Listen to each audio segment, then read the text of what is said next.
Coaches, Rick Stewart of All Access Coaching. I'm really excited to bring you this free video, and make sure you hit the subscribe and like button down below. It gives us valuable data as far as what coaches want. And also, if I can get to 1,000 subscribers, I'll start doing weekly YouTube clinics for free. And if you hit the like and subscribe button, you'll get notified when we upload new content. We're uploading 3 or 4 videos every week. Just two tights formations, just a solid front. That's what we call it. Here again, everything with the two pullers, we got to have a tight end to the play side. So I mean, that's a tendency technically, I guess, but we line them up both, and we can go. I mean, we can go either way here, right? It's just a count system. Obviously, they got an extra guy to the field, so we're going to go to the bottom. I mean, I've heard a lot of the talks here lately, and what I like is everybody's turning everything into a count system, which I think is the easiest way to approach things. But I'm just looking at it from the back view. Just go ahead and here again, we got nice leverage here, blocking down. Got good leverage here. We're around for the 9 technique area player. He's going to take the first thing off the edge. We're going to play fast at the end of the day. Technically got an extra guy, but we've also got a running back for that. And he's usually going to make us right. Our lead blocker being the running back. The running back's going to take one of these two guys. 32 is, and we're going to take the first one we see. He's going to take the next threat, and so on and so forth. And that's how we kind of sort through it. Because here again, they're going to exchange. They're going to line up different. I mean, they could easily just have 2 off the edge right there, which is not exactly an ideal defense to run this to. But 32 is running his path. 78 takes one, he takes the other, and we're all good. But good down block by the tight end. I cannot emphasize enough how crucial that first step is. You need to step, cut him off, just so he doesn't pick off the puller, and then flip hips immediately on the second step. And the reason you can trust that it's just one step and flip hips, I mean, after that, you cut him off, the puller should be gone. Just by definition, steps are incredibly important. Everything's won and lost in the first 3 steps. So 1, 2, 3, my 55 has won that one, right? Now I would like him to flip hips a little bit more and trust that, he can have that guy picking back. Another thing we talk about in games as well is, are they playing us laterally or are they playing us vertically, right? I talked about earlier on inside zone. Are they playing us vertically? That's what we want to run inside zone against. That way we can stop him with the stuff technique and then blow him off the ball with a double team. Right here, they're playing us laterally. By and large, that's kind of what we get more or less these days. That's why outside zone is becoming important to us. But really good job by the tackle, play side guard. Center's around. We're skip pulling out of there. And, that's tough for the tight end. I mean, that is the toughest block on this play is the tight end, right? I'd like him to be a little bit more into him, but he's flipping his hips just like he's taught. Our center does a really good job, and they work together. And we talk a lot about marrying these things up because it's not, here again, football is not played in a vacuum. It gets tough when they have the pencil last, but center does a good job there, not bad, but you get the idea. As we should be going, he should be here, and he should be around for the linebacker. He's also the reason he probably runs into the 5 technique there, the center, is essentially because he's mirroring the linebacker. He's watching the linebacker, probably calling him a mic. And he sees him move up now, and he hesitates before he gets around the edge there. Same formation, right? 2 tights, 2 backs. Much better job by the tight end here, right? Covers him up and then really just muscles him back with the right hand late. Here again, cutting off penetration, making sure he doesn't pick off my tackle, and then I'm outside. Now, when I'm telling that right tackle, if he sees he's going to look over there pre-snap. If this guy's walked up, quarterback's going to be looking there as well. We may want to check out of it, check to something different. If he's walked up pre-snap, he's really going to treat this more of a trap block. I'm asking him to skip pull, but he's got a lot of freedom, and I give my guys a lot of freedom. And I make sure that you better have an answer for why you did what you did. As long as you're thinking, as long as you're playing fast, it's here again, expectations. Expectations are everything. But if he's walked up pre-snap, I'm going to say flat pull and just go, make sure you kick that guy out as if you're a guard pulling flat on trap. Center's always going to be skip pulling. Here again, if they got them all walked up on the line pre-snap, we're going to check out of this play, obviously, in short yardage. But center does a really good job mirroring, really, really good job, comes off. I mean, being patient, it's just a balancing act of being patient versus, going ahead and attacking. He knows that linebacker's sifting it. And what we talk a lot about, too, is here's the other thing. We talk a lot about, his job is to get to the football. And your job, like a basketball defender, is to keep him from getting to the hoop, right? Keep him from getting to the ball. So wherever he's moving is where he believes the hoop is, right? Where he believes he's trying to score, he believes the tackle's making it there. So react and understand what a defensive defender is trying to accomplish and get there. Really good job by Blake there, and then just finishing the play and driving into the end zone. And here again, our lead running back, Nick Walker, incredible job right here, coming tight off the edge. He's hesitant, seeing his key, making sure that he knows his fit. He waits, sees the right tackle have his fit, so he knows he's fitting up onto the safety, and we've got numbers now. I'm going to go ahead and tell you, our nemesis on this play is that backside linebacker. For whatever reason, depending on people wanting to defend this, they're either going to have him take the dive and him fit here to be secure for the pull, or they're going to have him scrape right there. Now, we may have been able to pull this football. He may have been hesitant because he saw the extra defender, but really good job by the right guard scooping up here. I mean, that's the one we got to get, and that's a win. That's a huge win.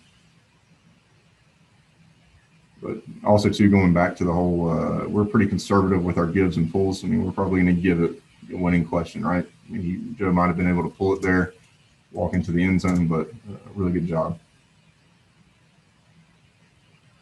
And I'm always going to want to hand the football on the goal line. That's just the nature of who I am. And that's what we teach as a team, philosophy-wise as well. Don't have a good back view on this one, but you can kind of get the idea. We typically don't want to run this to a shade. It makes it difficult to get the scoop. Here again, my nemesis being the backside linebacker, trying to get him through to get that guy. It makes it tough, but here again, game planning, matchups, right? Can I beat him to the spot? Is my athletic right guard better than their not so athletic defensive tackle or not as athletic? Here again, 93 was a good player. We just beat him to the spot on this one. Probably would normally check out of that. It's also a good example of understanding leverage, right? Here again, I don't have a back view, and I apologize, but it's a really good, this is kind of clinic tape, so I have to show it. But he's my 3 technique. We make a swap call with the with the guard and the tackle here. So now I got the down block. Now I got the 9 technique area player. Well, it ain't a 9 technique, right? Who's my 9 technique area player? Stack backer, he's in the box. He's not exactly walked up on the line, but that's my area player. That's his assignment. So I got him. Trust the steps, trust your eyes, trust the rule. Here we go. Ran this one out of a tight end and wing tight end set. They've almost got like a gap scheme type blocking. They can work up to that play side backer. We played around with some different things, but essentially we've got 2 to make sure we get leverage on the 5 technique there. 5 or 7 technique. Can't tell where he's lined up, particularly from this angle, but you get the idea. We actually get up to the play side backer, and now we've got an extra defender with the center. I'm sorry, we got an extra blocker with the center who ends up working up to the safety here. Here again, hat on a hat. They don't have enough formationally, and it all works out. Here again, we got leverage. We're here around. That's my play side backer. I'm around here. That's the one we got to beat, right? Oh, wait, we don't have to beat him. I got him now. He's got to come over and make the play. My nemesis, right? My backside linebacker, my right guard, got to get there. Got to do a better job of ripping through there. One thing we've got to improve on. We do so much time focusing on inside and outside zone. We got to get better at our arch scheme stuff. We got to get better at scooping backside and make sure we get skinny getting through there and work up vertical. And there he is making the play. What we tell the center at our level, and high school, I get it. Unless you're in the state of Texas, I don't guess you're cutting anywhere. But if this guy's triggering downfield now, we're going to cut him. But we've got such good athletes in this conference, and obviously in conferences that are at a higher level than ours. Those guys are very athletic, and they're going to shed this block 9 times out of 10. So unless he's playing hard now and going to hit our center in the mouth, we're going to probably body him up and try to get some lateral movement out of that fit. But here he's playing downhill. Blake was good at what he did. He was a little bit shorter guy in stature, and so he went ahead and threw the cut there. And here, when we throw the cut, we want to work to the far knee. Work to the far knee, try to get our head across. Going to make sure we maintain that inside leverage. That outside leverage by the tight end. Here, my tackle's not got a flawless skip pull. He's really just trying to get up now.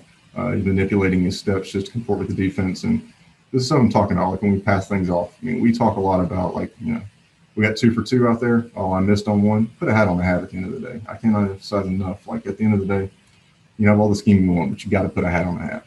Everything's designed for that. Backside tackle, how we looking? He's going to fan on the C-gap player. So he steps in right there, right? And we've changed this a little bit. If he's an inside player, we want to make sure we fan the area. But right there, he steps inside. Probably should just work outside because they don't seem to have an edge fitter over there. Got a 1 tight end this time. Tight end steps in with his right foot, but immediately gets back the other way, adjusting his steps and just trying to gain that leverage to the outside. Here again, linebacker playing downhill for the center, so he's going to cut him. Maybe could have cut that ball back underneath. Had a pretty good lane right there, but here again, 7's the one we expect to beat. Sound defense, they're going to have a safety there. He's the one we got to beat. But we've got the extra back, right? We just got to do a better job of the running back picking that guy up. Just doesn't seem quite clean enough. And here again, playing as kind of a what we call like a pseudo Mike look, so to speak. I mean, call it what you want to call it, but 41 is, that's got to be our backer, whether he's a Mike or whether he's a play side, even front backer.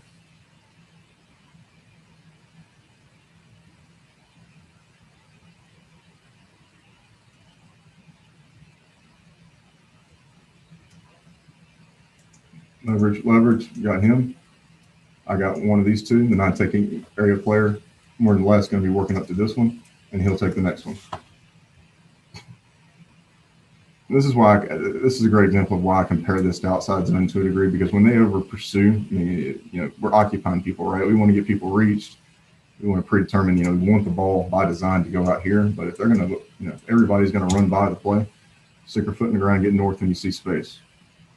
Right, because right inside.